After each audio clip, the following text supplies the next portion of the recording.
this is a great honor for every fan of the Dallas Cowboys. I'm honored to be in the NFL.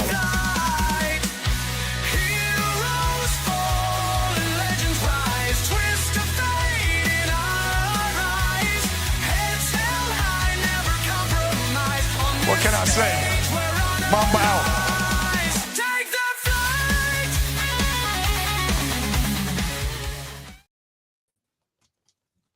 All right, what's happening, everybody? Welcome to the afternoon show presented by ESEN. I'm Chris Gonzalez, joined by Tony Gonzalez, Jay McLovin, and Cody Spink. How's it going, guys? Going well. Let's jump right in. We're going to get things going with NHL hockey. We'll go over the games that happened last night. I know we started off with the Canadiens and the Capitals. Cody, what'd you think of that game? Well, this was the game one in the Eastern Conference between the number 1 seed in the East and the 8th seed in the East. This one, I mean, the Canadiens were a rebuilding team, so nobody really expected them to make the playoffs this year. But man, the Canadiens got that young rookie kid that either broke it or tied the most assists by a rookie defenseman in a rookie year, which is crazy. But I mean, Alex Ovechkin, the greatest goal scorer of all time, of course, scoring 2 goals to lead the way to have the Capitals win 3-2. What a great way. I mean, but also the Canadiens' top players, Cole Caulfield and Nick Suzuki, each had a goal. Those guys are going to be something to watch later on. But Ovechkin, I mean, he's the greatest goal scorer of all time, and he's doing what he needs to do to get them, to go far in the playoffs. Yeah, to catch the end of the game. Yeah, I tell you, that guy Ovechkin is just having a magical season. I mean, magical season. I mean, number one, he beats Gretzky for the scoring title finally, which I don't know if Ovechkin's title now will ever be broken since it took so long to break Gretzky's. But geez, to capture the title and then also get your first playoff goal. I mean, he's just having a hell of a good time. Or overtime goal. Yeah. I was gonna say, I know he scored so many playoff goals. Well, no, but I should have specified overtime, playoff overtime goal. I mean, man, that's just I don't know, man. Maybe it's just his season. Do you think that, and again, it's way too early in the playoffs to tell this, but do you feel like he's got enough magic to get all the way to the Stanley Cup? I mean, if the Capitals still have their number 1 goalie, I believe what was his name, Logan Thompson, and if everyone stays healthy, I think they can go pretty far. I mean, they have a good path because whoever comes between New Jersey and Carolina, I feel like that's still a good matchup, even for the Washington Capitals. And then on the other side, you got the Florida teams and Toronto. They're all going to beat up on each other. Like literally, whoever comes out of there, if anyone's even healthy, will be amazing coming out of those two. Right. So I think Washington has a good path, has probably one of the cleanest paths to the final. If everyone can stay healthy, but Ovechkin, he had a okay year last year and he needed 42 goals to break the record. And this guy broke his leg in the middle of the season and still broke the record. Yeah. The guy's a phenomenal, specimen. Let's just be honest. He's a specimen. I think they said he's only missed 35 games his whole career. And he's 39 years old. I just like how he broke the record in the same number of games. And he did it. There's no asterisk next to his name saying he did it in X number of games more or whatever. Yeah. It's truly his record now. Yeah. And he also, like I said, nothing against Gretzky, but scoring was a lot easier to do back then. Nobody's scoring 92 goals in a season like what Gretzky and Lemieux did back in the day. Goalies' pads were a lot smaller. They're a lot smarter. The pads are a lot bigger. The goalies are, like 7 feet tall now.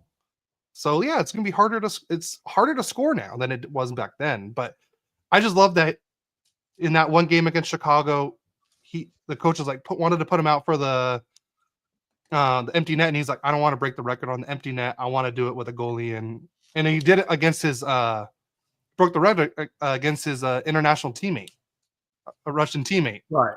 So countryman versus countryman, baby. Mm-hmm. And it's funny because that was his first goal he ever scored against that goalie. Wow. Yeah. And he didn't end up getting that Bud Light can that all the other goalies got. What a time to be alive.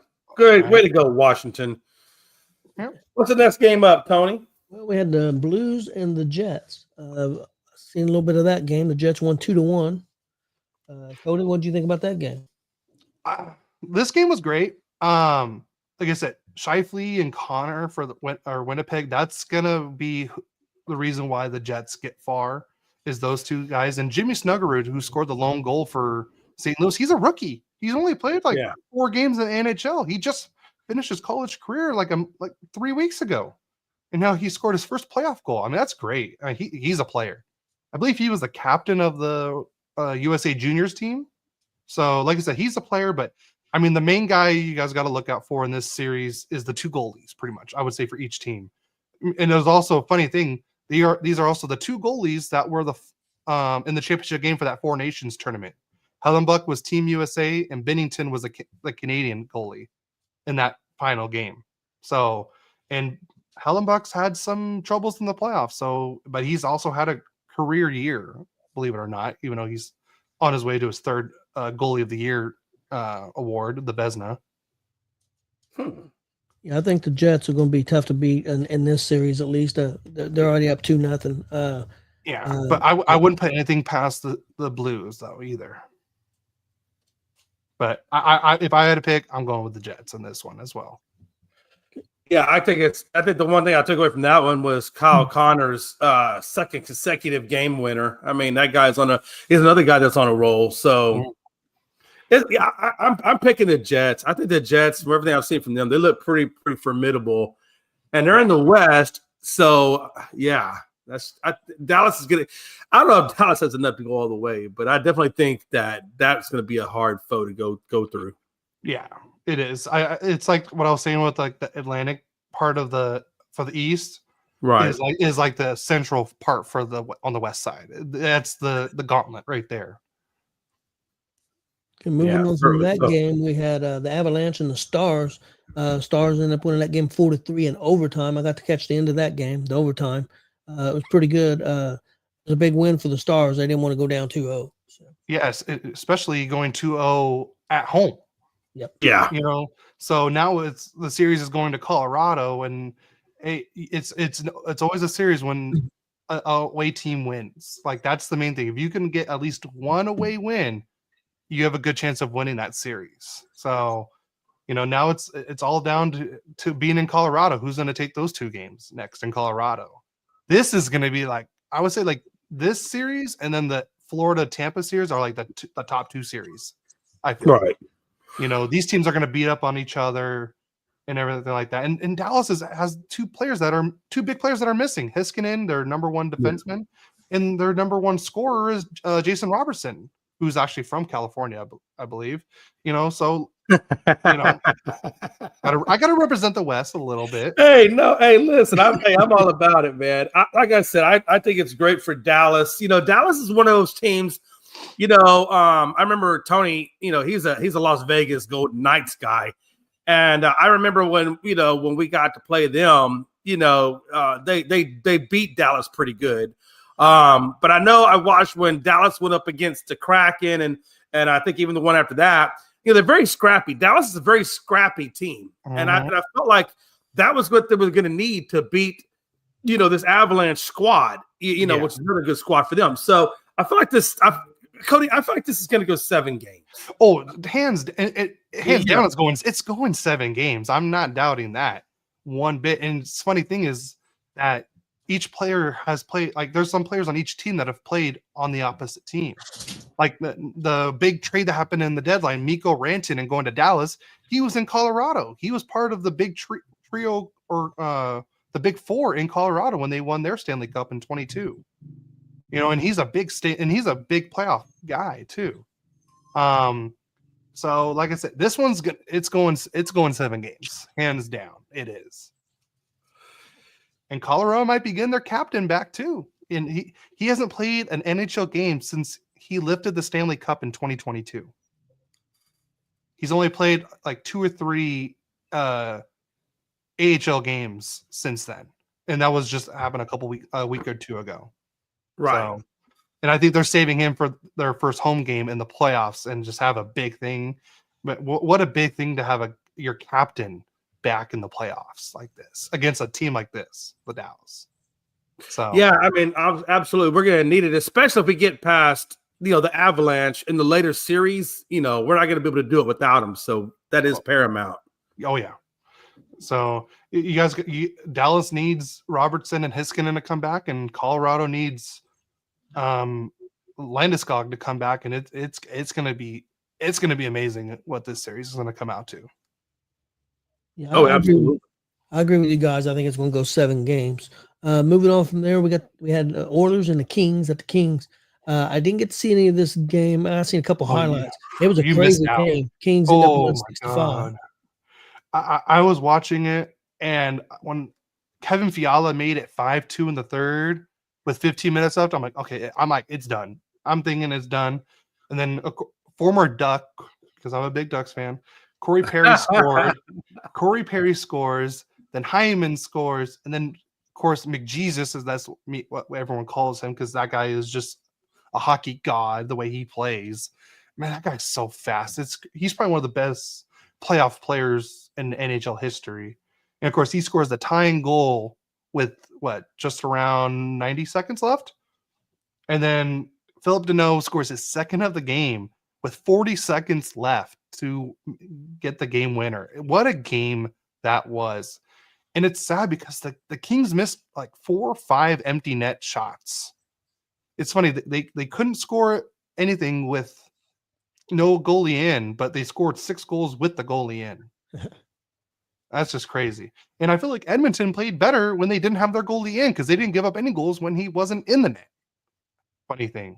I think that's crazy. But this game was definitely this was a game to watch last night. If you need to just watch that, the last 10 minutes alone, just watch that, and you'll be satisfied. Like, that is playoff hockey right there. Yeah, most definitely. For tonight, the first game is the Devils at the Hurricanes. Hurricanes lead the series 1-0. That game's at 6 p.m. tonight, Eastern. Yeah. With this game, I mean, everyone's picking the Hurricanes to win this series. The Devils are missing their top scorer. Hurricanes they're that good. They're well coached. They've made, they always make it to the Eastern Conference Finals, but then they can never even win a game in the Eastern Conference Finals. But Hurricanes just have that team, and they have the best defensive defenseman in the game, Jacob Slavin, who we all saw play for Team USA in the Four Nations. So I would say it's going to be the Hurricanes taking this game tonight, because it's also in Carolina. That's a hard arena to win in. Yeah, it is. Yeah, I agree with you. I think the Hurricanes win tonight. Yeah. Moving on from there, we have the Senators and the Maple Leafs at Toronto. That's at 7:30 p.m. Eastern. Toronto leads the series 1-0. Yeah, I watched a little bit of this game, I believe, on Easter Sunday. I picked the Senators to upset the Maple Leafs in this one, but the Senators just did not look good. But you could just tell they looked like a rookie team in the playoffs. They were taking stupid penalties. I don't agree with all the penalties that was called in that game, but that's here or there. Like, you can't rely on just the refs to call everything or miss everything. So, but the Senators, they just did not look good. You could tell, like, they looked like a rookie. Like, it was their first time in the playoffs in 7 years. Like, you could tell. But now that I think that they got the first game out of the way, I think it's going to be a different game this time around. I have a feeling this is going to be a lot closer of a game than the first game we saw that was 6-2. Ottawa's not going to take the stupid penalties. I think they learned their lesson from game 1 in this one. Moving on from there, we have the Panthers and the Lightning tonight at 8:30 p.m. Eastern. It's game 1. Good game. That's game 1. Yep. And anyone got a coin flip to predict this series? That's what it's going to be. It's going to be a coin flip for this series. Yeah, I see a lot of tough battles coming out of this one. Oh, like, the Lightning just looked great this year, but I mean, the moves that the Panthers made, they picked up a defenseman. I know he hasn't looked good since he's been there, but you never know what he could be more of a playoff guy than a regular season guy. And he's taken down the Lightning in the playoffs before when he used to play in Columbus. But But Florida also picked up the rat, as they call him, Brad Marchand from Boston. I mean, if you got him, Sam Bennett, and Matthew Tkachuk all in one line, oh my God, I'm getting off the ice if those guys are on the ice. I don't want to be on the ice with those guys. No, Right. No. I do think that the Panthers had the edge at goalie with Bobrovsky. I think that got I don't know. But have you seen Vasilevsky playing? Jay, you come know on. what? I gotta be. I haven't. But I just feel. I don't know, man. I'm not doubting Bob. And again, this is where I have to lean on you a little bit more because Yeah. your experience is a little bit better than mine. I mean, Vasilevsky was also, he took the Lightning to 3 straight Stanley Cup finals as Right. well. He won 2 of them. He's had a great year this year. Great. And honestly, if it wasn't for the Winnipeg Jets goalie Connor Hellenbuck having one of the best years in goalie history, pretty much, I think Vasilevsky would have went home with the goalie of the year trophy by far. He was just having that great of a season, but Yeah. Bob, he's a different animal in the playoffs. So I Yeah. can see what you're saying about that, Jay. I do. But I guess I'm going off what I saw last year when he was doing so well. I mean, I was just no. Well, I mean, the 2 Russians goalies are going at it this series. So I'm not worried about it's whoever's the better goalie, but they're both top-notch goalies in this. Like, they're both top 5 goalies in this league easily. So this one's going to be more down to if Florida gets their healthy players back, because Matthew Tkachuk hasn't played since the 4 Nations. Brad Marchand was injured. And then the Panthers, one of their top defensemen, Aaron Ekblad, he got suspended for taking PED drugs. So, and he's missing the first 2 games in this series. Damn. That sucks. That sucks Yeah. when you got miss the first 2 games of the most serious of series, right? I mean, the playoffs, you definitely don't want to be missing 3 guys in the playoffs. He got suspended almost 20 games ago. He had a 20-game suspension, and there was 18 games left in the season. So God, that sucks. yeah. So this one, it's a coin flip for me. But I predicted the Lightning to win the series in 7, and I have the Lightning going all the way to the final for this one. All right, there you go, folks. I'm gonna take his word for it. The last game tonight is the Wild at the Vegas Golden Knights at 11 p.m. Eastern. Vegas leads the series 1-0. This is going to be a great playoff matchup as well, because both teams are big guys, and I feel like even though the Golden Knights, they have the playoff experience, they've won the Stanley Cup just 2 years ago, but the Wild, they're young, they have a great team, but if you just shut down that Kaprizov line, they don't got much after that, but they just don't stop, and they match up well with the Knights, but I'm still going with the Golden Knights. It's in Vegas. In Vegas, it's one of the hardest places to win. It is in Vegas, though, especially in playoff hockey. And Jack Eichel's another animal in the playoffs, and so is Aiden Hill, their goalie. But like I said, I as much as I want Marc-Andre Fleury to go out as a winner, but it's not happening against his former team, the Golden Knights. I just want to say the fact that you can say all these names is amazing to me. Yeah, Seriously. I'm going with Vegas to win, and I'm going with Vegas to make it to the finals. Yeah. Oh, yeah. Vegas going to the final. Okay. Yeah, I got Vegas definitely winning this series. I know how tough the Golden Knights are, but I'm gonna put a little bit of I'm a very superstitious person, Coley. But I don't want somebody to win. I go opposite. So for those reasons, I'm gonna say Vegas Golden Knights are going all the way, baby. They're gonna win this. I'm gonna put that jinx on them. Once Jay McLovin puts the jinx on your team, there's no coming back. You better not. Then if I ever hear you saying the Ducks are winning the Stanley Cup, I'm coming after you, Jay. Okay, I'm coming after you. Hey, that's why I put about X number 1,000 miles between us, killer.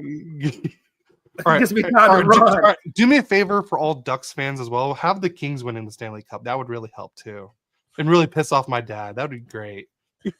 All right, you know what? Jay McLovin is going to say Kings are going all the way. But at the end of the day, they're going to lose to the Vegas Golden Knights because I just don't like Vegas. Assholes. Yeah. So who do you guys? Who's your guys' finals predictions? Man, that's tough. Like I said before, I like Vegas. On the other side, man, I don't know. I'd like to see the Jets get there, but they've had trouble winning very many series in the playoffs. They have. I tell you, I think I might like the Capitals. The Capitals, okay. I definitely think the Lightning are going to come out of the East. I do think that. Yeah. I think it comes down from the West. The West has a lot of really good teams. I think Winnipeg's got a good shot. If they can continue to play the tough hockey they're playing. And then I think the Vegas Golden Knights are right there too as well. I think Dallas. I don't know if Dallas. Again, we got to get our two guys back. Okay, that's number one. Yeah. Number two is I just don't know if they have enough to get it done. So it's hard for me to say Dallas. So I guess for those reasons, because I am on the fence, I'm going to say probably Vegas. I think Vegas and Tampa, just because I know Vegas is a tough place to play. That'd be a great series. And I've seen Dallas play in Vegas, so I know how tough that place can be. Yeah, I haven't been to Vegas for a game there. It's a bucket list thing right now. But who I have in my final, I have Colorado versus Tampa Bay, a rematch of the 2022 Stanley Cup. So you'd see, as I'm saying, so you got the Avalanche taking out the Stars in 7 games. I do, yeah. Just they have more depth. They're healthy. They Right. really talk about a team that switched up. They switched up 2 goalies this year. They picked up 2 centers in the trade deadline that were great pickups. When you have McKinnon, Nelson, and Coyle all down 1, 2, 3. That's dangerous. And then they picked up the Natchez guy in the Rantanen trade before the trade deadline, and he's looked good since he's been there. And Right. when you got the number one defenseman who scored 30 goals this year, a defenseman that scored 30 goals this season, it hasn't been done since 2009. So he's he's on another level. When he's on the ice, you're not getting the puck. Right. And that's the thing about Colorado. Colorado seems to always have a competitive team. Mm-hmm. They seem to always be in the mix for the cup. I mean, for years now they've been that way. I mean, it just seems like, and I don't know if that's just the ownership group or if that's the GM or the coaching. Putting this team together and coaching this team and things like that. But they seem to have a very well-run organization. Oh, well, their president of hockey operations is the guy that won the first Stanley Cup with captained them, I believe, in '96. Joe Sakic. Right. He's the president. Then his assistant general manager took over, Chris McFarland, and he's doing a great job. He did a great job with this, and they have a great coach, Jerry Bednar, who's won at almost every level he's been at, and he's been their coach for the last 9 years. Yeah. So he has a good system there, and obviously it's working. They definitely have a good winning culture, that's for sure. No, but it also helps when you have Nathan McKinnon, probably one of the best players in the league right now. Right. And you have Cale Makar, the best defenseman in the league right now. So when you got, but it just seems like the people they bring in to replace people going out are always very good quality people. No, and they gel very well there too. They look good when they go there. So that's why I have Colorado, because as much as they had a lot of change this season, but it was a lot of good changes. They picked up, like I said, they got rid of their 2 horrible goalies that were just letting in goals constantly, and they brought in what's his name, Scott Wedgwood from Nashville. Then they got in San Jose, and then they got Mackenzie Blackwood. So they got the Wood brothers in goal. You got Wedgwood and Blackwood. That's crazy. Yeah. I wish Dallas could mimic that type of organization in terms of what they're doing. But Dallas they don't need to mimic. They already have a good culture there. Just what they've done, just drafting wise, is great. Right. If you think about it, they picked up their goalie and their best goalie, who's top 10 in the league as a goalie. They also picked up the top scorer all in one draft, and they picked them each in the 2nd round. They've drafted well. In that one draft, they picked up their number 1 defenseman, 3rd overall, and then their number 1 forward and their number 1 goalie all in one draft. Again, so do you think maybe it's just more experience that Dallas needs to really kind of climb to that next level? Because it seems like last year, again, Dallas is a scrappy team. They have been scrappy, and they've advanced pretty well last year, and this year they're doing pretty well because of what they do against the Avalanche, obviously in round one. But it just seems like we haven't won since Maldonado and all them guys were there way back in the day. Eddie Madonna. Mike Yeah, Madonna. there you go. Thank you, Maldonado, Mondano. They are whatever. Oh, Damn it! I told you you're better at these names than I am. Leave me alone. I want to have you on, Jay, and just have you and my dad try to say hockey names. Oh my god, that'll probably be the biggest downloaded episode for us. There it goes. Oh shit! This didn't let out. Yeah, but no, but you know what I'm saying? Like we haven't won anything in a very long amount of time. It's just like we've always had a competitive team, but we just haven't been able to get to that next level. That's why I love hockey. You never know who's gonna come out. And honestly, if Dallas I think whoever wins between Dallas and Colorado, that's who's going to the final. And it's like the same thing how I feel with the East. Whoever wins between Florida and Tampa, that's who's representing the East. That's what I'm predicting. Whoever wins those two series, that's who's meeting in the final. That's my prediction right there. And there you have it, folks. And that is our resident hockey expert. So whatever this man says, that's who we're rolling with. Just don't put money on it and blame me, okay? Oh, no. No, I'm absolutely 100% blaming you. My dad does too, so that's fine. All right, Tony, man. Hey, what's next on the agenda? I think we got some basketball playoffs or something of that long. Well, talk some NBA. This is probably the last time Cody will be allowed on the show since he picked against a Texas team. Jay probably won't let him back on. Yeah.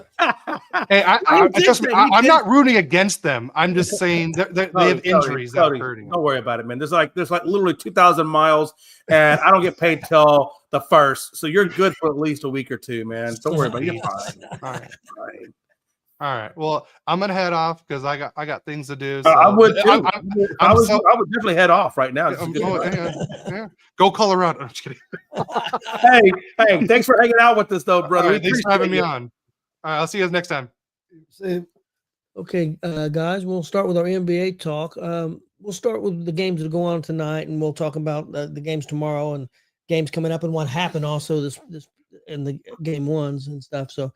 The first game tonight, 7 p.m. is the Bucks and the Pacers. Pacers lead the series 1-0. Chris, we'll go to you first. What are you thinking about tonight? I did hear that Lillard's going to play.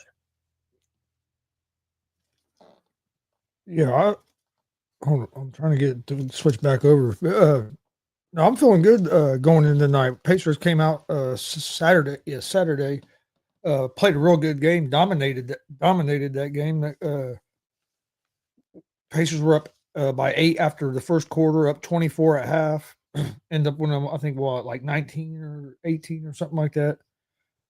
Bucks got went on a little bit of a run in the second half got it a little bit close, but the Pacers picked it right back up. I thought Pacers looked good, especially Tyrese Halliburton didn't have a good night shooting the ball. He went 0 for 7 from 3-point range, only had 10 points for the night, but he had 12 assists.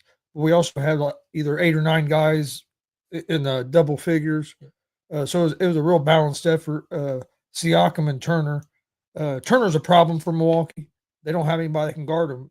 They try to put Lopez on him because they can't put Lopez on Siakam.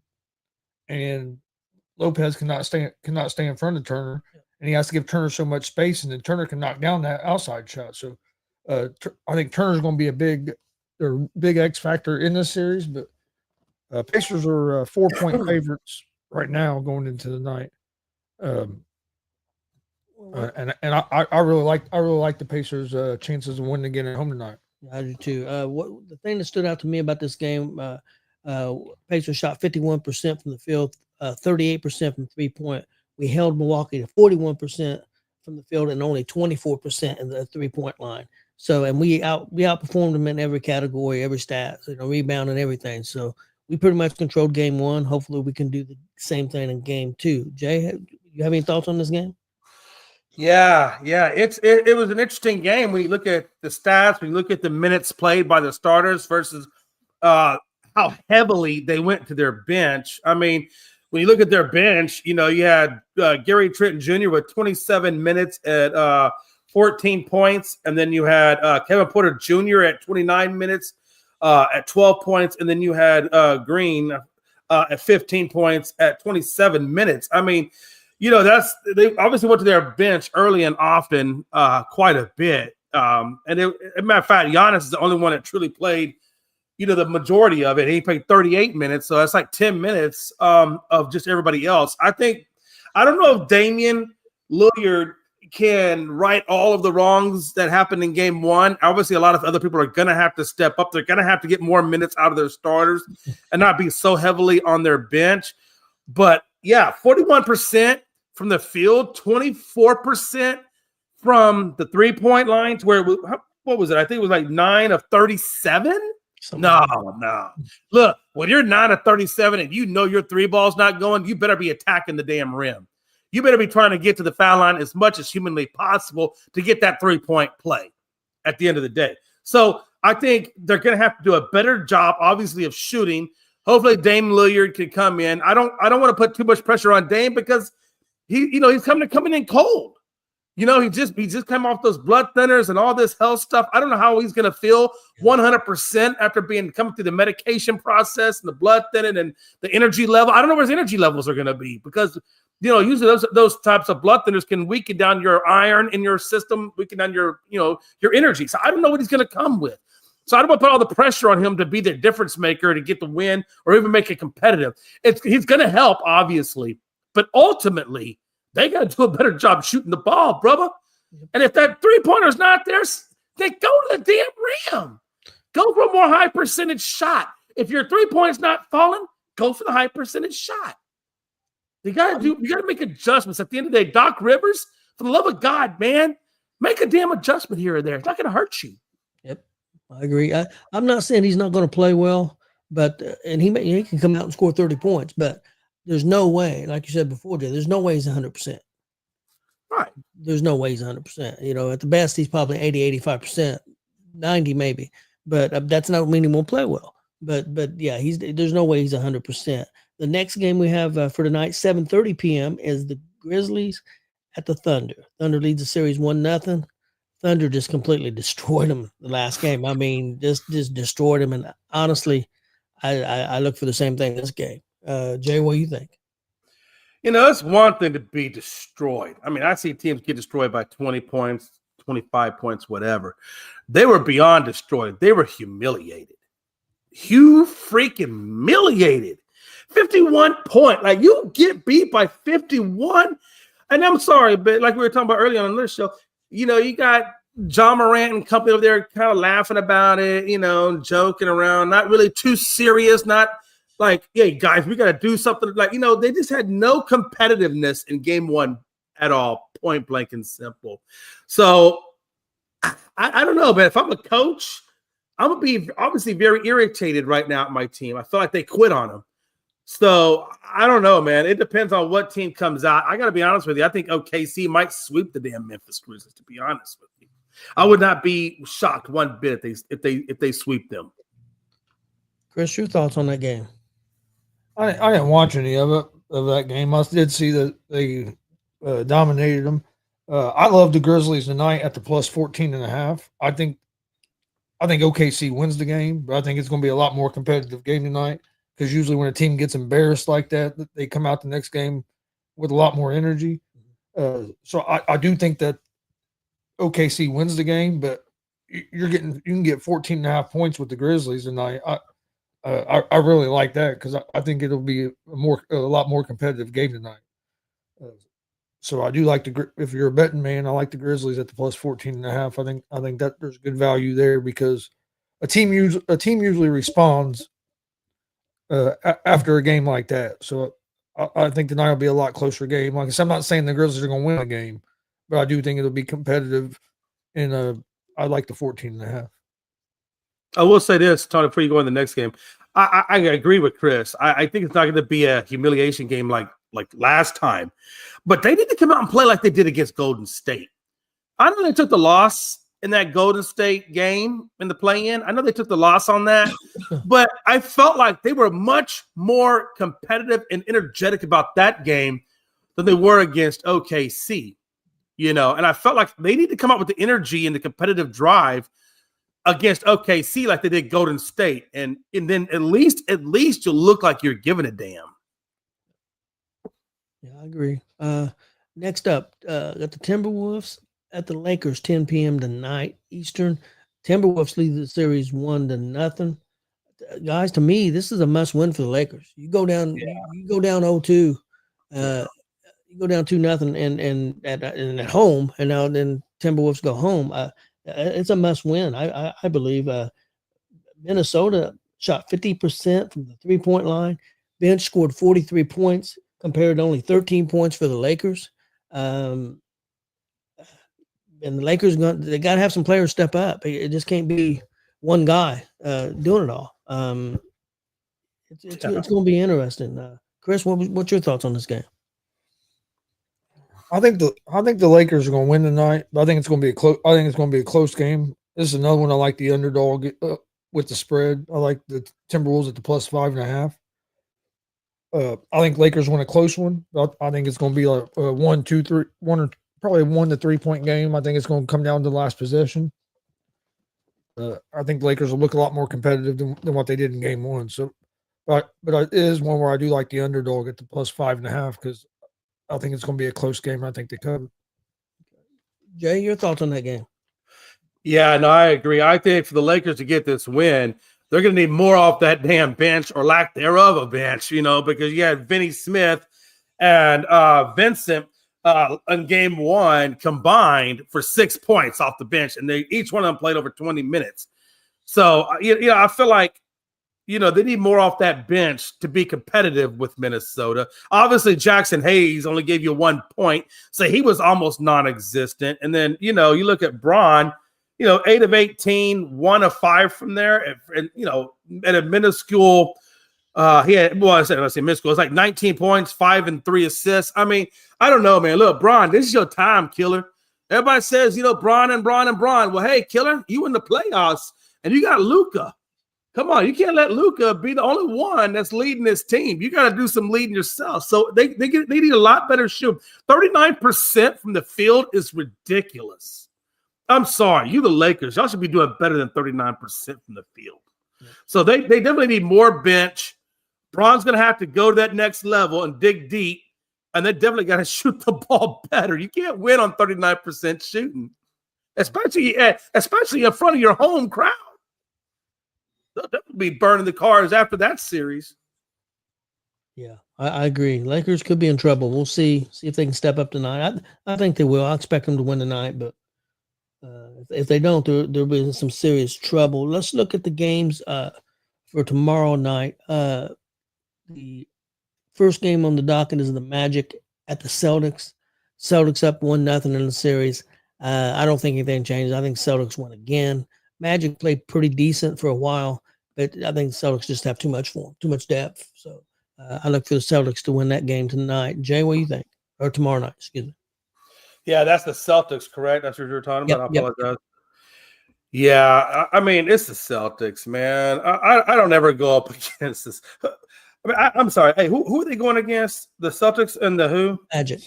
Magic. Yeah, Orlando Banchero. Yeah, nah, man. Look, Banchero don't have. And Banchero's a damn good player, by the way. But Orlando doesn't have enough to compete with the Celtics. They just don't, man. Yeah, and so I fully expect. I don't know if it's going to be a sweep, but I definitely think it goes. I think it goes in 5. So I'm going to say the Celtics are going to take care of business at home. I don't think they lose at home. I think if they take a loss, it'll be in Orlando. I think Orlando maybe take one away. But I just think the Celtics are too much for them. So I'm going Celtics in 5. So I'm gonna say they're getting the win tonight. I think it'll be a close game, but I think they get the win. Chris, what do you think? I think the Celtics are going to win again tonight. Magic they're not a bad team. They've gotten a lot better. Been playing pretty well, especially later in the season. But Celtics just have too much depth. And for the Magic, I think the Magic will win at least one game in this series, but I think it'll be one of their home games. I think the Celtics will win again tonight. Yeah, I agree. Next up, we have the Heat at the Cavaliers tomorrow. Cavaliers up 1-0. I kind of feel the same way. Heat played pretty good the first game, but the Cavaliers again just had too much for them. And I kind of agree with Jay what I said about the Celtics. Probably a 4 or 5 game series. I think the Cavaliers just have too much and are going to win the series. So. Chris, what's your thoughts on that one? Yeah, I think Cavaliers are going to win that one as well. I think the Heat will win a game at home, at least win one game. I don't think they'll sweep them, but I think the Cavs are just too deep for the Heat, especially since the Heat lost Jimmy Butler earlier in the season. Yep. Okay, Jay, what's your thoughts on that Heat Cavaliers game? Yeah, no, I definitely have the Cleveland getting the win again as well. I just think they score the way they score in droves with Mitchell and what's that center's name? I always get this back. Evan Mobley, Mobley and company. You know, that's just going to be too much. I don't think Wiggins. They didn't get nowhere near back what they gave up in Butler in terms of Andrew Wiggins. Andrew Wiggins does have experience. I'll give him that, but he's not a Jimmy Butler. And I think Tyler Herro and Adebayo are going to be able to carry that team past Cleveland. So, because I think Tyler Herro is going to have to play a damn near Joker kind of like game where you get a triple double and your average is somewhere in the 30-point range. You know, that's what it would take probably to be competitive with Cleveland. And Adebayo would have to have a lights out kind of game as well, rebounding and things of that nature. So for that, I definitely got Cleveland getting one. I do agree with Gonzo that I think they get one game. I think the Heat get one game at home, but I think ultimately it's going to go 5-4. It's going to go 4-1 in favor of them. So I got the Heat winning. The Cleveland Cavaliers winning tonight. Okay, next up, tomorrow night, the last game will be the Warriors at the Rockets. Warriors up 1-0. Jay, what's your thoughts on that? You know, on the first game, take place on tomorrow night. Yeah, you know, I'm kind of banking on the fact that Houston defensively, I felt did a hell of a job on Golden State. Honestly, not taking anything away from what Golden State did defensively as well, because I think Jimmy Butler by himself had 5 steals. So I don't want to take anything away from that. But Houston really did do a good job. I felt like we out-rebounded Golden State a lot. I mean, we had second, third, and even in some cases, we had 4 shots at the basket in 1 possession. We should have been able to capitalize off that. For some reason, Houston had a hard time offensively in that game. Not so much in the first quarter, because we beat them in the first quarter, but that second quarter and third quarters, you know, Houston fell flat on the second and third quarters offensively. Defense was still there, but offensively we fell flat. And then, of course, when the fourth quarter came around, we actually closed it down a little bit, but we just couldn't get it quite all the way there. But I felt we won the fourth quarter, and the second quarter was ours, but the second and third was Golden State. And third quarter, and what they scored in those 2 quarters alone was amazing. The fact that they held the Rockets to a season low playoff game or even regular season game for that matter was incredible. I think we had like 40-something points in the first half alone, which is a season low for the Rockets offensively. That was huge. Turnovers. Good God, man. We committed turnovers. And Van Fleet, I know I give Van Fleet, he tried so hard to get us back in the game on the 3-point line, but we gave up so many, or he jacked up so many shots and missed more than what he should have. And I really felt that was a bad thing for Houston, that we were going with Van Fleet at the 3-point line when we should have been going more at the rim or giving somebody else a 3-point shot. It was a couple of shot clock violations. I thought defensively, both teams did a good job suffocating the person with the ball. I mean, everywhere you looked, I mean, there wasn't a whole lot of space. It was very, very congested for most of that game. So, yeah, Houston has to find a way to get that 3 ball, and they can't come out slow on offensively. They got to match Golden State's talent offensively, and they've got to do a better job on Jimmy Butler. And Steph Curry, I mean, there's not much you can do with Steph Curry. I mean, that guy's hitting a three ball with the guy's hand in his face as he's going to the baseline, or as he's falling away into the baseline, and the ball still rips. I mean, there's nothing you can do against that. So there's gonna be some of that you're gonna have to give up. But we have to limit those easy layups they're getting, because those easy layups and the turnovers and the lack of offensiveness in the second and third quarters, that's what really killed Houston's chances of getting the win. So we got to do a better job. I think Udaka's going to have them a little bit more prepped, but I did like Houston's energy. We never let them get us out, even though we were like 23 points down, I think, at one point.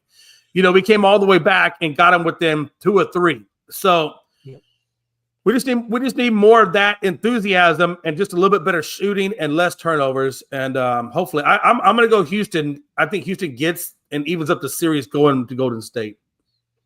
You guys lost, I think it was by 10, if I'm correct. We ultimately lose by 10. We may have. I think in that last minute or two, I think they scored a little bit more. But don't look at that 10 points. The game was a lot in that fourth quarter was a lot closer than that. I watched the fourth quarter. The thing about it was there's a couple of things that stood out to me. First of all, you just absolutely killed them points in the paint, man. I mean, you guys had a lot of points in the paint. You had 54 rebounds in this game compared to like 30 for them. I mean, you just destroyed them on the rebound. And that's something the Warriors said they're going to have to work on. They got to do more on the rebounding end. But one thing that really stood out to me that killed you guys, 39% from the field, 20% from 3-point line, 20 freaking percent. And then the other big thing, you lost by 10. You was within 2 or 3, 55% from the free throw line. You're not going to win games in the playoffs shooting 55% from the free throw line. You got to shoot better. The Warriors shot 47% from the field, 37% from the 3-point line, and 78% from the free throws. And when you go look at that, and you look at that 3-point 20%, I guarantee you the majority of those misses came from Van Fleet. Guarantee you're going to look at that and see what I'm talking about. Yeah. He shot the ball way too much from the 3, trying to get us back into that game. Another problem was Jalen Green is our number 1 scorer.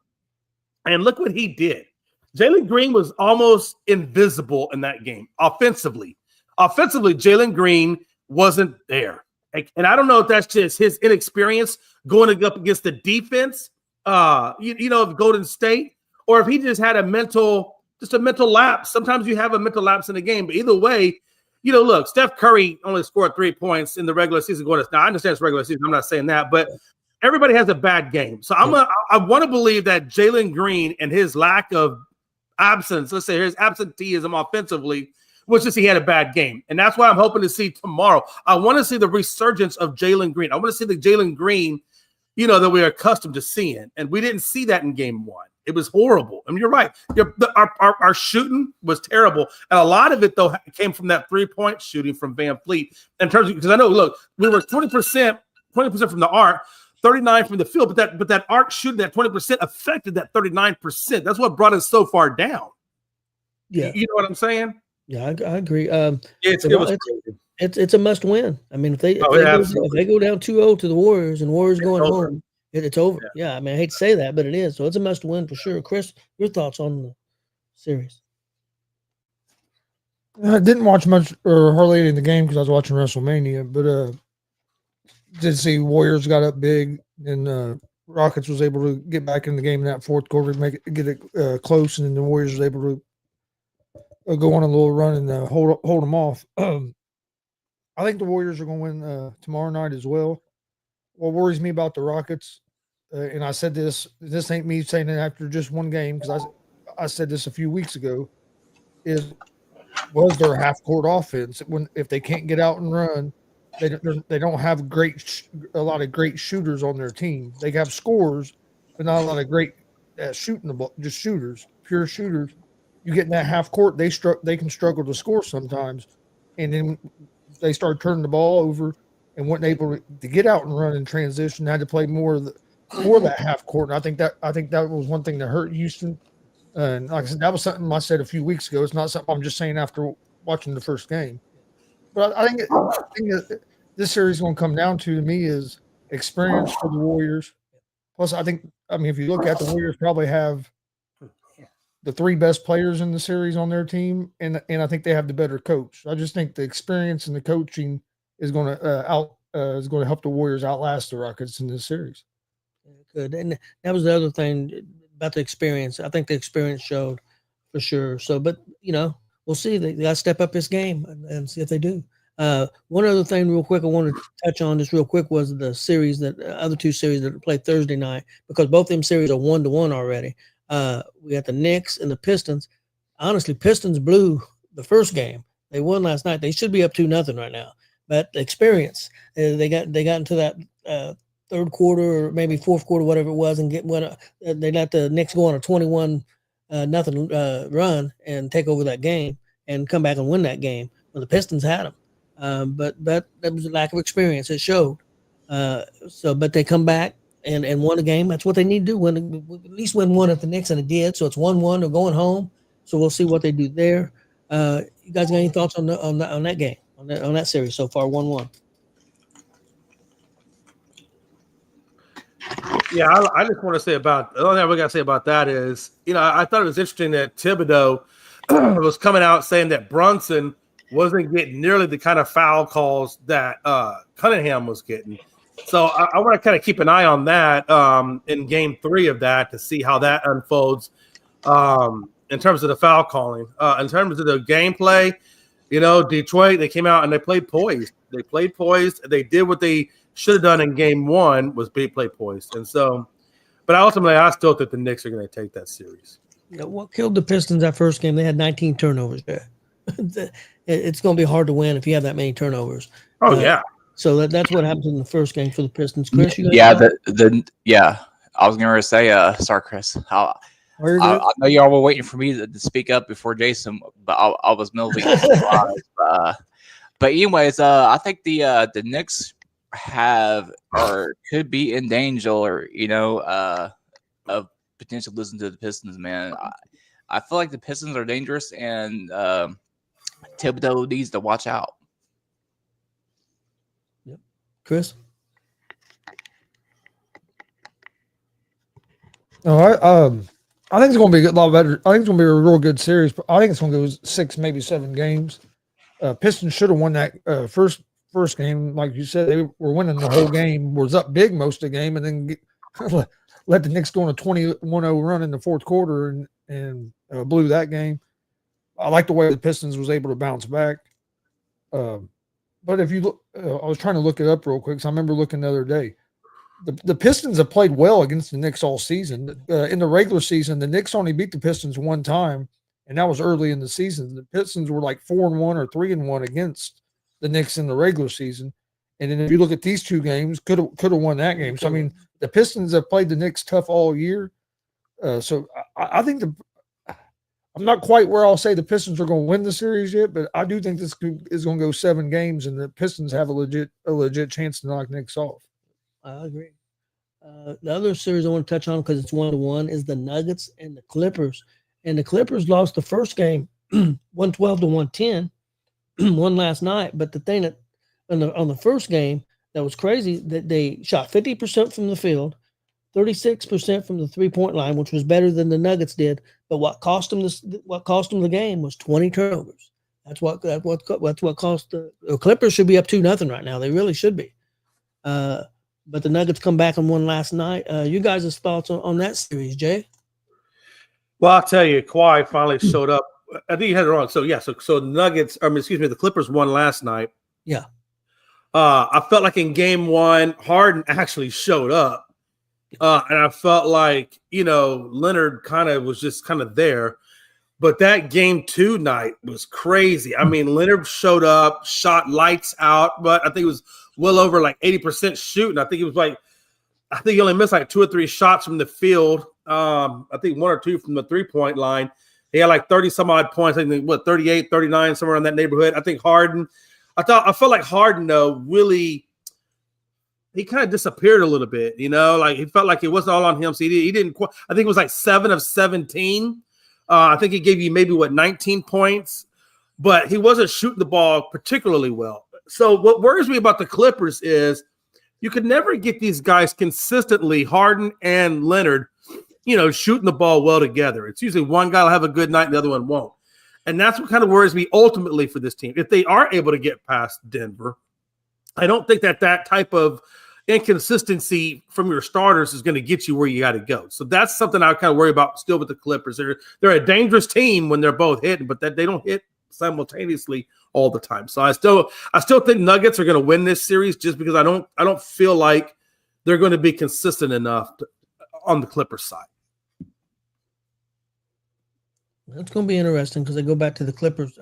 You have any thoughts on the series, Glenn? Yes, Kawhi looked like he was ready to go in that way. So I think the Clippers could potentially take the series. Oh, okay, Glenn. Okay, I see. Chris, what are you thinking? I like the Clippers in this series. If you look at the team stats, game one, like everything went right for Denver. Team stat wise, if you look at the team stats for game one, the turnovers, everything, you would think that Denver would have won that game. And and they did end up winning that game, but the Clippers had that game, and it was the turnovers at the end. Leonard had a turnover, a couple other turnovers that had killed him. But then if you look at the stats for the next game, the stats even favor Denver more that they should have won, other than free throws.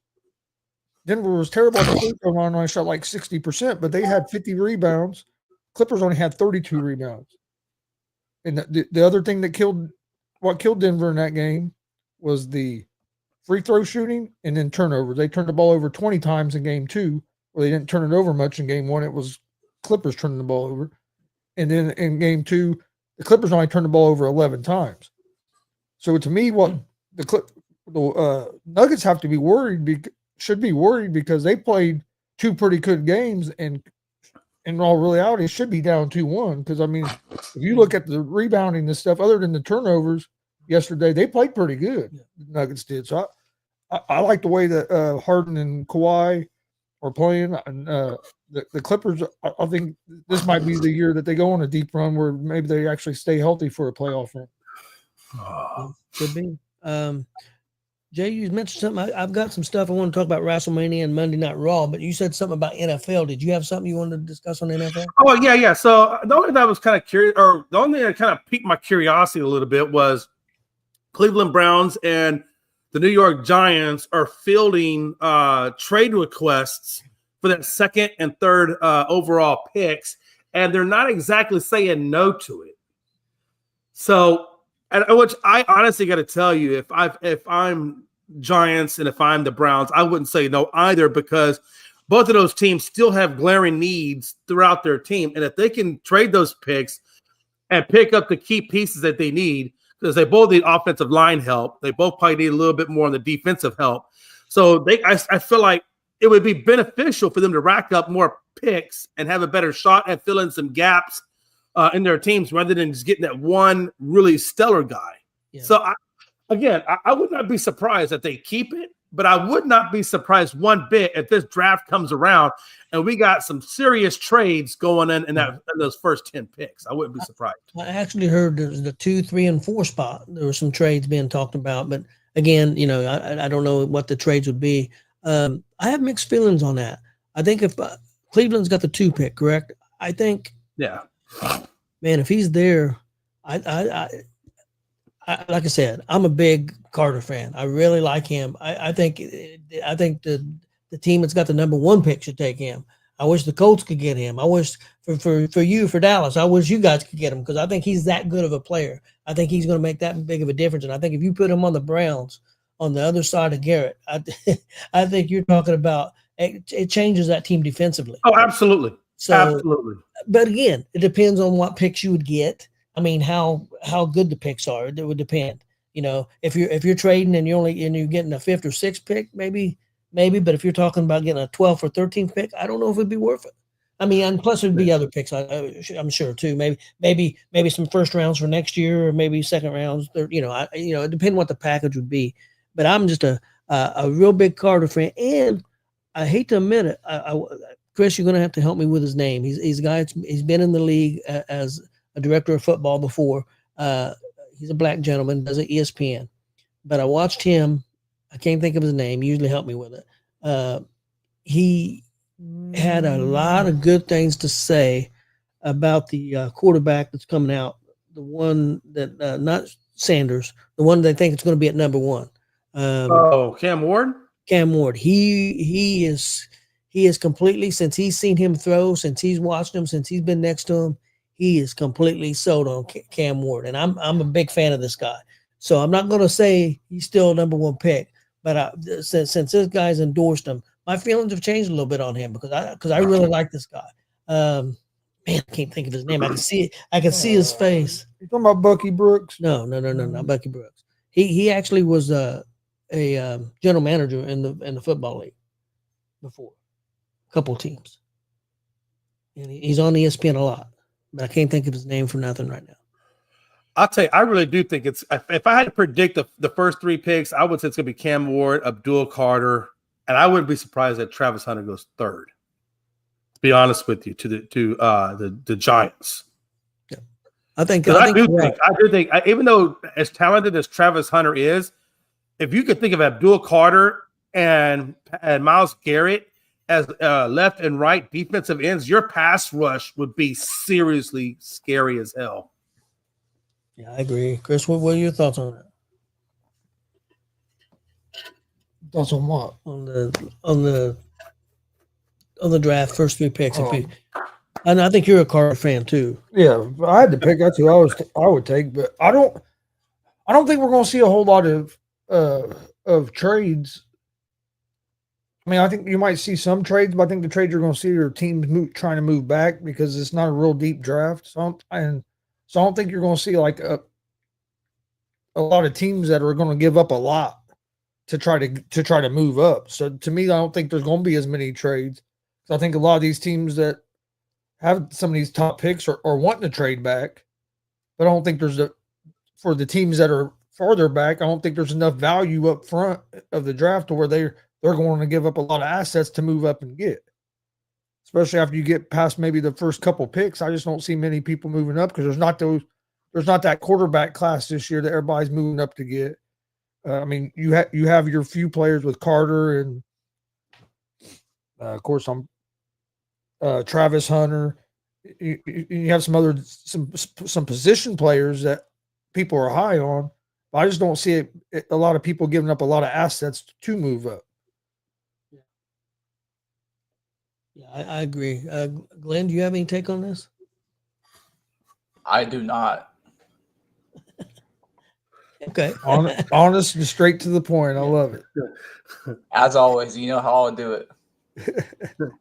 Can you just say it with the pink fedora one more time from the back row?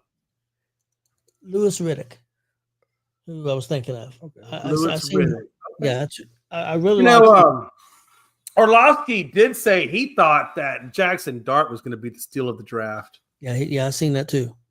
Yeah, so I'm kind of curious to see, where Dart goes in all this and how he actually pans out in the league. I got to imagine. I think Jackson Dart's either a late first or second or mid to early to mid second round pick. I would think. Okay, Jay, your thoughts on WrestleMania? Did you get to watch? I watched bits and pieces, man, while I was with the wife. Unfortunately, she's not a big WrestleMania person, so I had to spend most of my time with her. But what I did catch of it, though, I thought, I caught some of the clips, and obviously the biggest one I caught was Paul Heyman, switching sides, saying he didn't betray Roman Reigns and CM Punk, and him now being teamed up with Seth Rollins and possibly Becky Lynch now as maybe a woman wrestler's going to team up with him. I thought that was kind of interesting. I thought it was a good play on Triple H's part because I think he felt like, like you said earlier, Roman Reigns in his health condition and maybe what he's going to do in movies, maybe he felt like, that's kind of going by the wayside. Maybe CM Punk's a little too old, so maybe he's kind of not going to be true. And I think Seth Rollins and the charisma that Seth Rollins has, it just teams up nicely with Paul Heyman. Do you have any thoughts on WrestleMania, Big Glenn? Well, my banner here at the bottom and below my nickname here is pretty much what I think about that. I think You the said main the event hell might with be Cody City Roads. I'm going to no, City no, no, no. Cody Crybabies. The Cody Crybabies, yeah. If you have a problem with the ending of night 2, you're definitely a Cody Crybaby, man, because that was some good shit, pal. Oh. Yeah, I'm not a Cody crybaby, and I Oh, didn't have no. I didn't have a problem with Cody losing. I didn't have a problem with getting hit with the belt. I just thought it fell flat when you have a guy come out and take 10 minutes to get to the fucking ring. That's true, but but I will tell you though, that mask he had on, and when the little visor thing flipped up, that's pretty cool. I was kind of like, hey, that's pretty cool. He's talking about the Cody Rhodes. Oh, the He's Cody, talking about Cody Rhodes mask. Oh yeah, I didn't. But it was just the He was talking about Travis Scott. yeah. I just didn't care for the Travis. It was Scott. random as hell, but I was like, man, this is funny as hell. Yeah, I mean, I didn't have a problem. I just thought I thought the match was fine. I thought the ending fell flat, but I have no problem with the result of Cody losing. I have no problem with Cena ruining wrestling and what's he saying. I think it's an interesting angle. So I don't have a problem with that. I thought the show was pretty good. I know a lot of people have been critical. I thought night 1 was good. I thought the main event was excellent. I thought the night 2, I thought the show, the first match, I think probably technically was the best match of the weekend overall, the women's match. But I really loved the main event of night 1. I thought night 2 was fantastic. I thought the way they did the main event, it fell a little flat, but I still thought it was good. I thought it was a good weekend. I like watching Dom get the Intercontinental Championship. That was pretty cool. It was cool, and the fans went crazy for him. And who would have thought that? Because they've been booing him out of the arenas. It was pretty cool. Chris, your quick thoughts on WrestleMania? I'm not going to say too much because we got our show. We'll talk about it on Thursday on our show. But I liked it. Even night 2, I thought night 2 was real good. I liked the main event. My only complaint was they should have done Travis Scott in a different way. They should have either had him they should have had him like in the crowd somewhere closer to the fucking ring, and not worried about doing the music and all that. Just having them come in because it took so long. To me, I loved the match because it was old school. It was a slow paced match. I was really into the match, and then that happened, and it just kind of it just took too long. To me, the timing was a little off, and it hurt that in that aspect.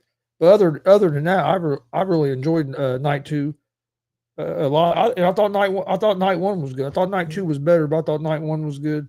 I liked the stuff they did with Rollins and what they done with Paul Heyman. One thing, Jay, you might want to go El Grande Americano. That was awesome. That was awesome. But the stuff they did, the promo shit they did last night with them video packages with El Grande Americano was fucking great. I was in here dying laughing. But yeah, I really like that.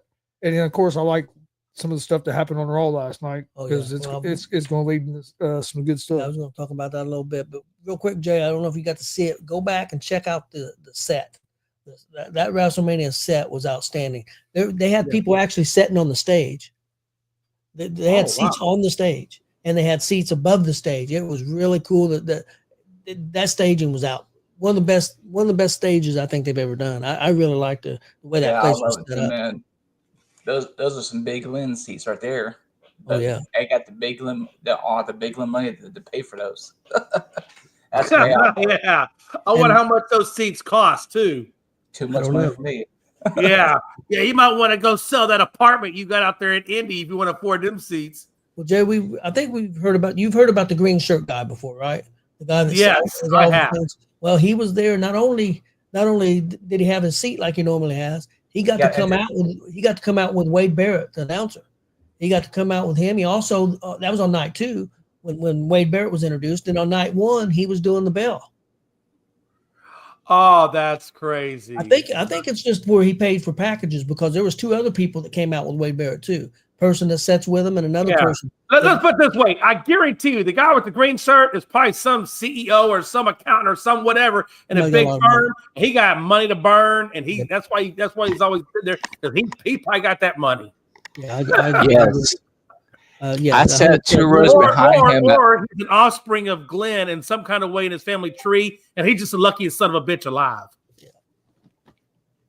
But yeah, I was getting ready to say was I sat 2 rows behind him at Fastlane when WWE was here in 2023, man, and he just looks like just any average wrestling fan. He doesn't look like this is what I think that's part of his legend and folklore. Is he just looks like just like us. And nobody can find out anything about him. He keeps everything. That's the crazy part about it. They've tried. Nobody can find out who this dude is, really. So it's kind of crazy. Hilarious shit. One other thing, real quick on WrestleMania. Did you get to see what Stone Cold Steve Austin did?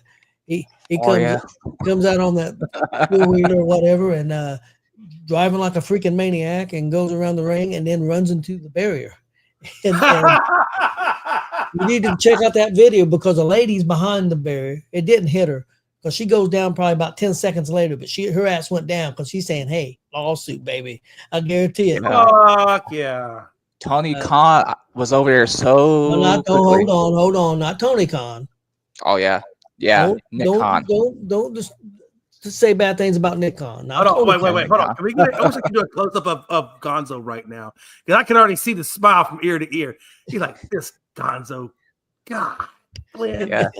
He's like, "Come on, Glenn, get it right, Nick." God, Glenn, what's wrong with you? Freaking rookies, man. Anyway, yeah, Nick Khan came over. He runs, pretty much WWE. He came over. I'm sure her seats that she paid for were comped and probably for next year too. So I'm sure she got took care of somehow, some way. I'm curious about the person she was. that was on that cart with Dom and ran over that. Yeah, that one. Yeah, I heard the golf cart taking Dom to where we needed to go, and they ran over somebody out in the street. So I don't know what they're going to get. So that was more likely to win the case than the lady that was at Riedenstein with Stone Cold.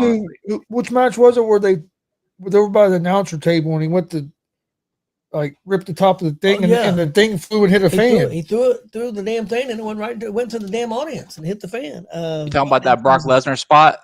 Well, it wasn't Brock Lesnar. Okay. It happened. You're talking about Saturday or over the weekend? Saturday. He took the top off and he threw it. I can't remember what wrestler it was. Was it Breaker? It might have been. He took that during damn that 4-way. He threw that son bitch and it went into the damn audience. But no, Stone Cold was hilarious with that because because I had just said, I was like, he's fucking flying around that ring. Like he was giving us some gas. I didn't get to see it, but what did he do? Like after he made impact, what was his reaction? He just kind of he sat there and looked for a second, and he got off of it, and done what he was supposed to do. Got in the ring. He acted late real quickly. You could tell him checking to make sure everybody, nobody was hurt or anything, and then but yeah, I got a feeling. And then when he got done doing what he done, he went over there before he walked out. He went over there to check him again. I got a feeling he had too many Steve Weisers. I think he might. Yes. He missed the ramp coming in too, and the crew had to help him out. When he was first coming in, he missed the damn ramp. So I think he might have been a little liberated. So yeah. Hey, you think he was back there crushing beer cans before he came out? Probably. Well, I know one thing for sure is he wasn't thinking that OKC was going to get caught by the Lakers in the standings. I know that's a fact.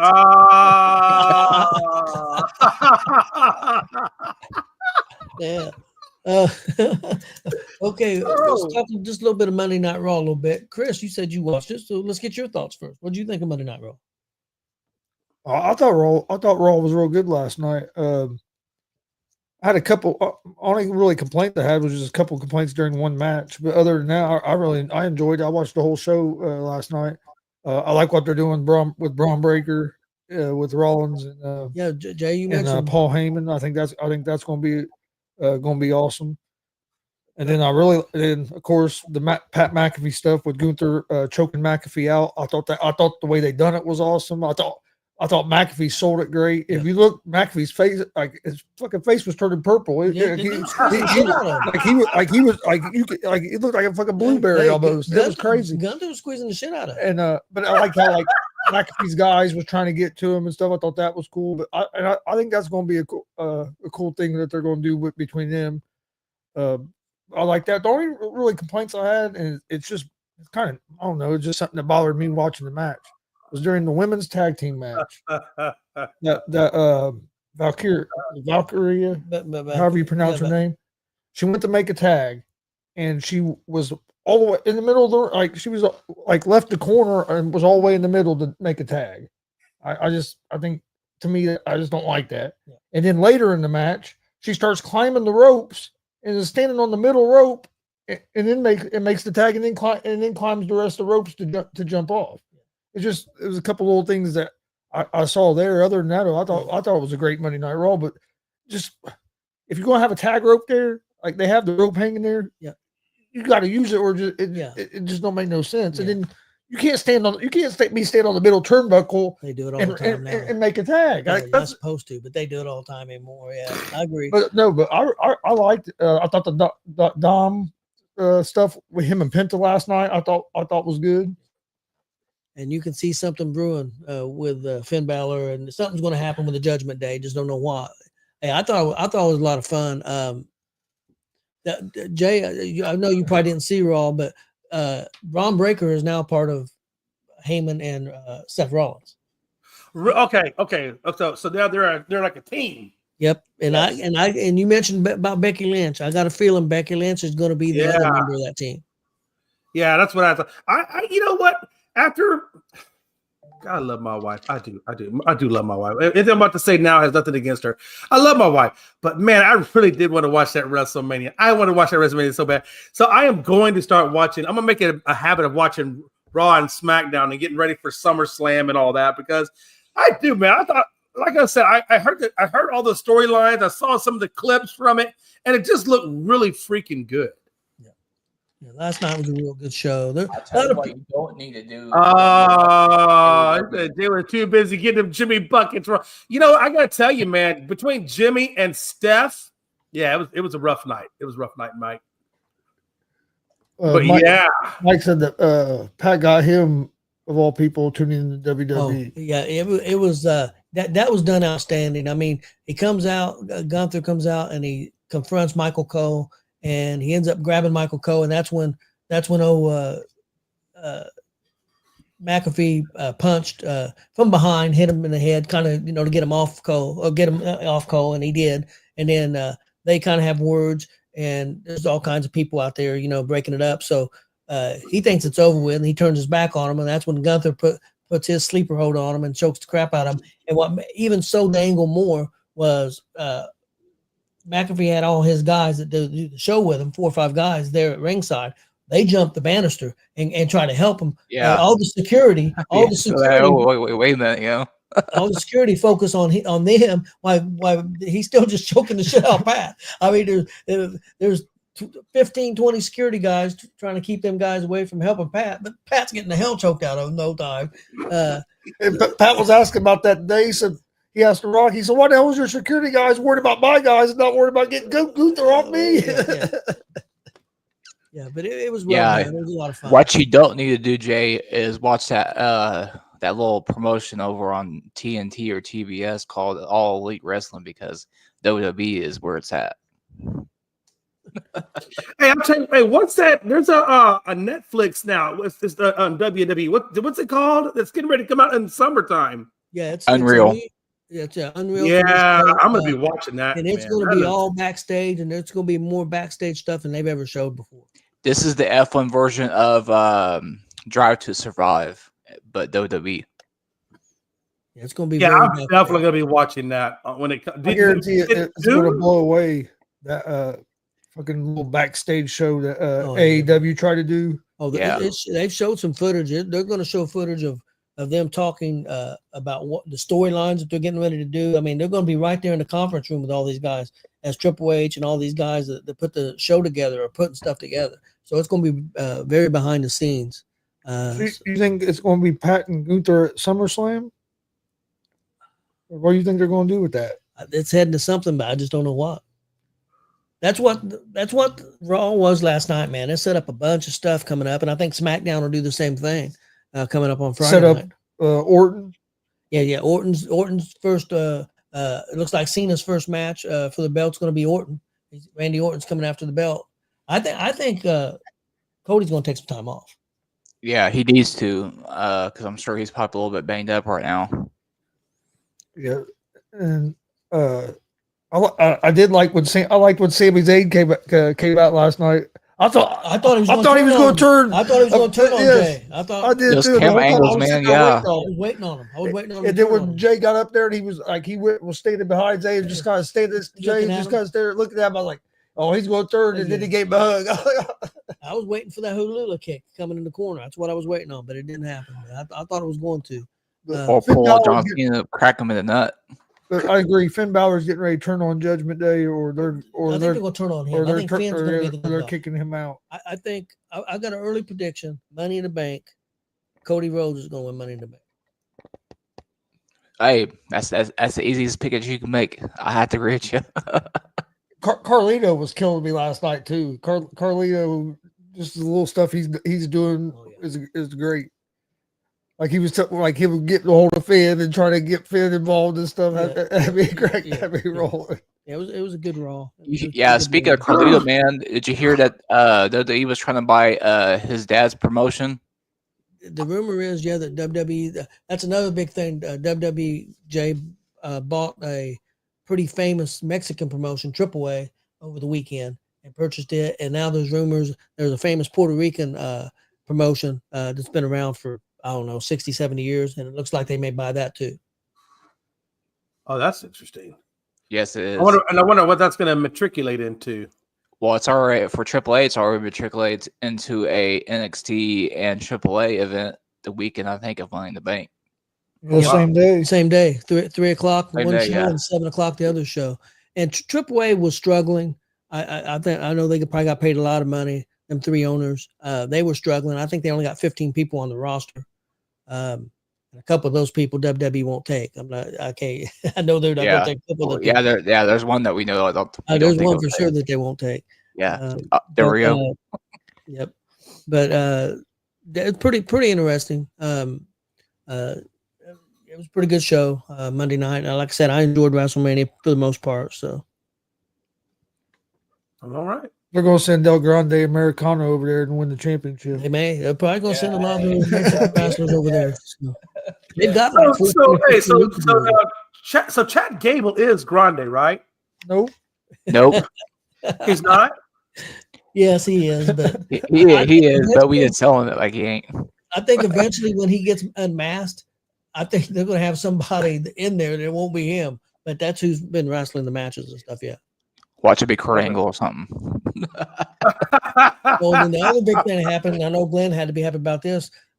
Randy Orton's opponent was Joe Henry, the TNA. Oh yeah, I champion. did see that one. that was not even But on my that match radar. wasn't a very long match. That was kind of a short match. Yeah, Yeah, it kind of had to be. Yeah, it was short, and I know some people are complaining and they're saying, "Well, they buried Joe Henry. He's a TNA No, he champion." didn't.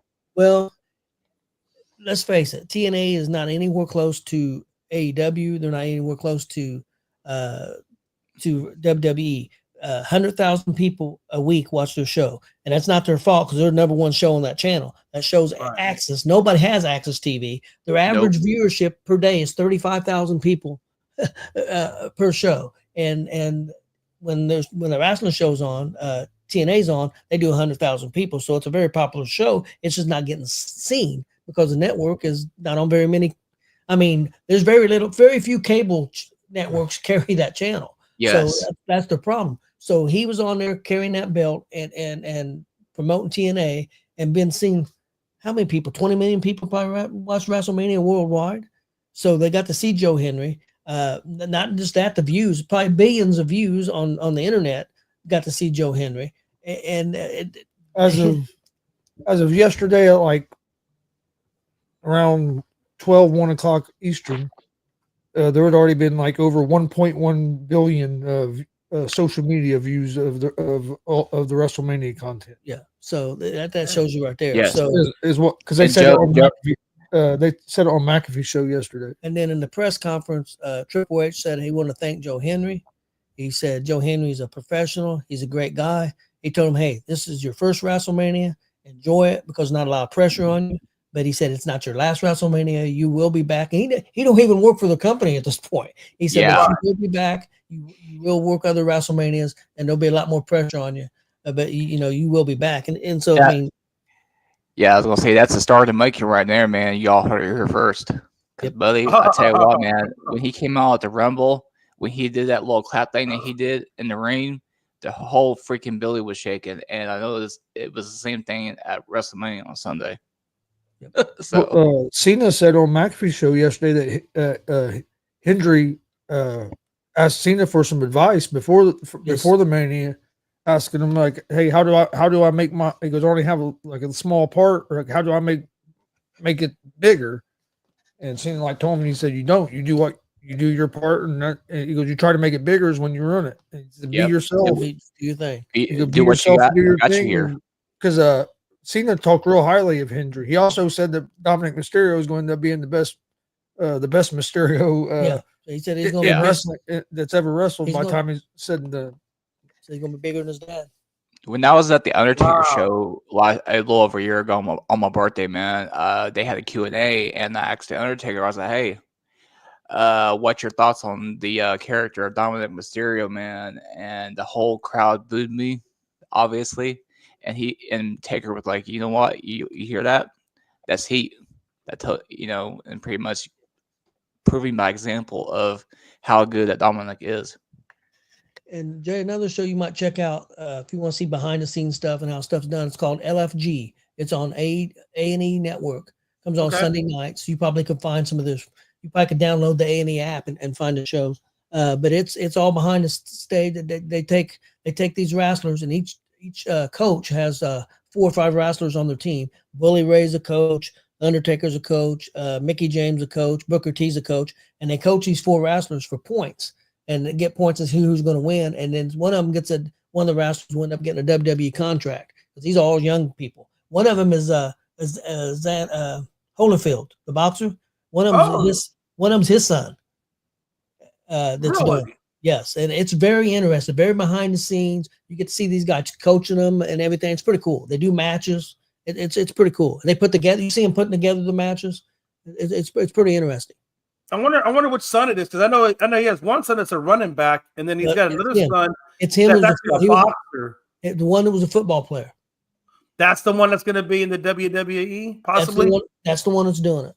And I think he will make Wow. it because he looks pretty good. Well, I know his youngest son. He goes by the name Young Holy. He's actually boxing right now. He's on the lower level of the pro circuit, but I know he's doing that. He's not doing too bad. Interesting. All right. Well, folks, time to get out of here and get into tomorrow's show. Yep. It's time to get out of here. Get ready to go watch the Pacers whip up on the Bucks again. Go Bucks. And if you know how Jay does it. Hey, Glenn, real quick, you got what you think about the game tonight? I believe what they hey, Finger here, so I'll go ahead and do my usual stuff. With Dane being back, I do think the game is going to be a little bit closer. It probably will come down to the end like it did when Tyrese hit that 4-point play. But the result will stay the same. Pacers win. And it'll be Pacers in 5%.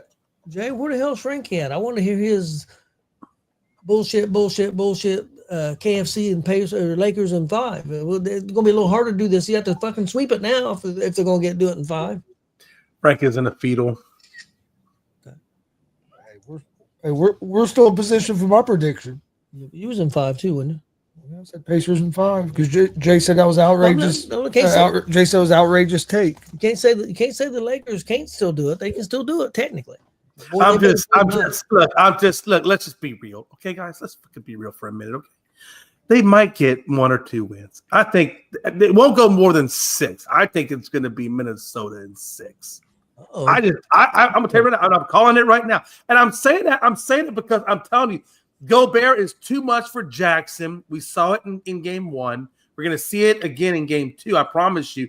I just think that Luka can't do it all on his own. And I just feel like Anthony Edwards, Ant-Man, and company. Yeah. 6 games, Minnesota. Could be. How many games you think the Warriors are going in? I hate you. No, actually, I like you. No, actually, I like you. I'm trying to keep a straight face. No, but I get it. No, I get it. So you're doing what I do, and I always say the opposite of what happened. So okay, I got you. Yes, Golden State will win it in 5. I'll make it easy. The Warriors are going to sweep them. Damn. Like, go that far, you asshole. God. It's a bad matchup for you guys. I think if you guys had got anybody else like Dallas or Memphis, I think y'all would have a good chance to take those series. But man, Golden State, Stephen Curry, Jimmy Butler. Man, here's the thing. And we'll end on this. Ever since you shaved your head, you became a douche. I thought you were saying. I mean that in the most nicest possible way. Hey, I just gotta be honest with you, man. God, did you know I'm not love you enough as a child? What? Yeah, I love everybody, and my mom loves me, you know. So I'm not gonna sit here lying through my teeth saying, "Oh yeah." I didn't mean to do that. Sorry, Glenn. But anyways, to finish my comment was I was gonna be like, hey, the Rockets gonna sweep them, you know. I gotta go with what offense logical. Hey, you literally should have ended the show right then. I thought that was perfect. I thought that was a perfect thing to out. Oh shit! All right, let's put a cap on that. All right. Tapping these nuts. Oh, son of a bitch. We'll see you guys tomorrow right around 2 o'clock.